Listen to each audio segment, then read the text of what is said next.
তো কাজল দেবনাথ দেখতেই পাচ্ছেন আমাদের একজন অনেক পুরনো রিটেলার। এর আগেও কিন্তু আমি ওনার যে আগের দোকানটা আছে ওখানে কিন্তু ভিডিও করেছিলাম। যদি সেই ভিডিওটা না দেখে থাকেন এই ভিডিও শেষে ডিসপ্লের উপরে দিয়ে দেবো, আপনারা দেখে নিতে পারেন।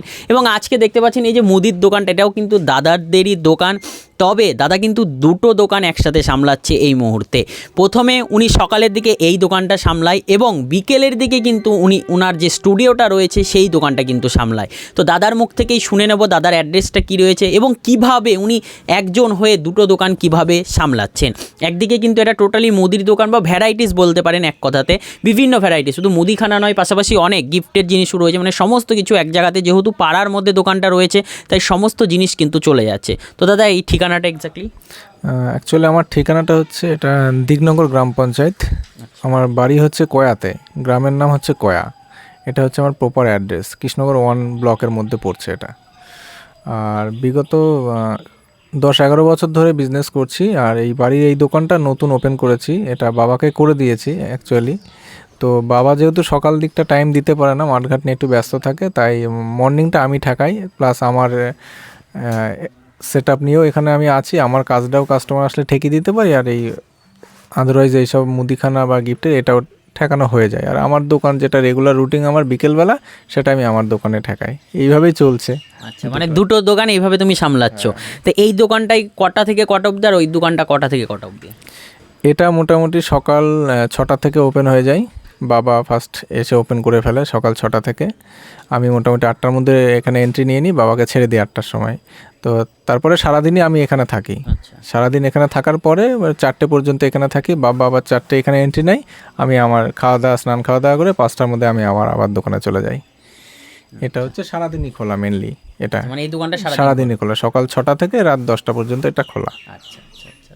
তো দাদা কিন্তু ওই যে দোকানটা রয়েছে ওখানে কিন্তু মেন স্টুডিও বলুন, আদার্স সমস্ত সার্ভিসের কাজ করছে। এবং এই দোকানটাতে উনি একদিকে কিন্তু কম্পিউটারের কাজ করছেন, পাশাপাশি কিন্তু এখানে ওনার যে জিনিসগুলো রয়েছে মুদিখানা বা বিভিন্ন ভ্যারাইটি, সেগুলোও কিন্তু একদিকে সেল করছে। তো একটা অসুবিধা হয় না যে তুমি কাজ করতে এখানে বসেছো, হঠাৎ করে কাস্টমার এলো, দেখা গেলো একটা প্যান কার্ড করতে এসছে, আর এদিকে দেখা যাচ্ছে কাস্টমার এসছে তেল বা আদার্স জিনিস নিতে এসছে, তো সেক্ষেত্রে কীভাবে সামলানো বলতে একটু অসুবিধা হয় না বলবো না, অসুবিধা অবশ্যই হয়। দেখা গেলো আমি একটা কাজ করতে এইদিকে একটা কাস্টমার আছে, একটু ওয়েট করতে বলতে হয়।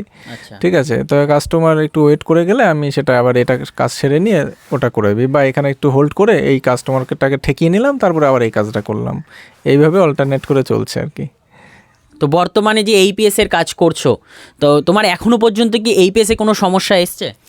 না, এইপিএসে সেরকম আমি সমস্যার সম্মুখীন হইনি। হ্যাঁ, হয়েছিলাম সেটা একটা সময়, সেই লকডাউনের সময়।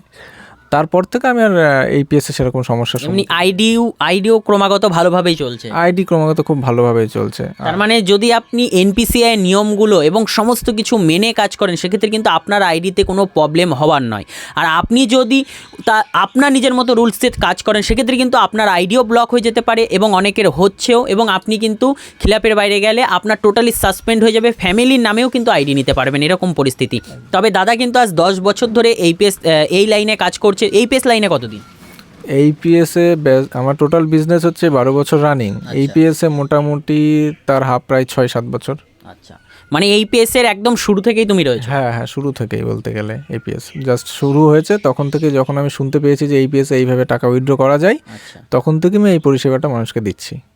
আচ্ছা, তার মানে তখন থেকে এখনও পর্যন্ত দাদার আইডিতে না হয়েছে কোনো প্রবলেম, দাদার ব্যবসাতে না হয়েছে কোনো সমস্যা। তো ব্যবসা কি আগের থেকে বেড়েছে নাকি ব্যবসা কমে গেছে এইপিএসের? না, এইপিএসের ব্যবসা বেড়েছে বলতে, প্রথম দিকে যখন ব্যবসা করেছি তখন এইপিএসটা খুব ভালোভাবেই চলছিল, ব্যবসা ভালোই ছিল। তাই এখন কমা বলতে, এখন ডিভাইডেড হয়ে গেছে ব্যবসাটা। এইপিএস কীরকম বলতে গেলে, মানে অলিতে গলিতে দোকান গজিয়ে উঠেছে। আমি রয়েছি এখানে, আমার থেকে 10 হাত দূরে রয়েছে আরেকটা। তো সুতরাং আমার যদি সাপোজ 10টা কাস্টমার থাকে, হয়তো আমার কাছে 8টা আসছে, 2টো ওখানে কেটে চলে গেছে। এইরকমভাবে 2-4টে কমেছে একটু, এটা মানতেই হবে। এটা এই হচ্ছে ব্যাপার। মানে আগের থেকে কাস্টমার ডিভাইডেড হয়ে গেছে, এটাই বলতে চাইছো? মানে কাস্টমার যা ছিল আগে দাদার দোকানে যে পরিমাণে আসতো, এই মুহূর্তে কিন্তু যেহেতু তার পাশে যদি এইপিএসের ক্ষেত্রে পাশে যদি কোনো দোকান গজিয়ে ওঠে এবং এইপিএসের সার্ভিস দিচ্ছে, সেক্ষেত্রে কিন্তু কাস্টমারটা সেখানে চলে যাচ্ছে। সবার ব্যবসাতেই কিন্তু এই জিনিসটা এই মুহূর্তে ধরা পড়েছে।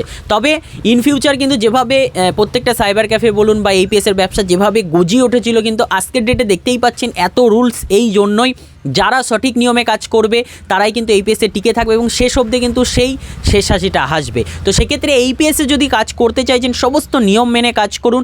এবং দাদা দেখতে পাচ্ছেন দুটো দোকান কিন্তু এক হাতে সামলাচ্ছে। ওনার কিন্তু এখানে হেল্পার বা হেল্পের জন্য কিন্তু কেউ নেই। উনি একদম সকালে এই দোকানটিতে সার্ভিস দিচ্ছে এবং তার সমস্ত সেটআপ কিন্তু এখানেও রয়েছে, দেখতেই পাচ্ছেন আপনারা। পাশাপাশি কিন্তু আরেকটা দোকান রয়েছে, সেখানেও সেটআপ রয়েছে, যেটা কিন্তু উনি বিকেলের পর থেকে স্টার্ট করে। তো ওই দোকানে যে কাস্টমার যদি আসে সকালের দিকে, সেক্ষেত্রে কীভাবে সার্ভিস দেয়, নাকি কাস্টমার আসেই না? না, ওখানে আসেন না বলতে কাস্টমার যখন ওখানে আসে, অলরেডি প্রথম দিকে একটু সমস্যা হয়েছিল। সকালটা ওখানে খুলতাম বলে বন্ধ হয়ে গেছে চট করে।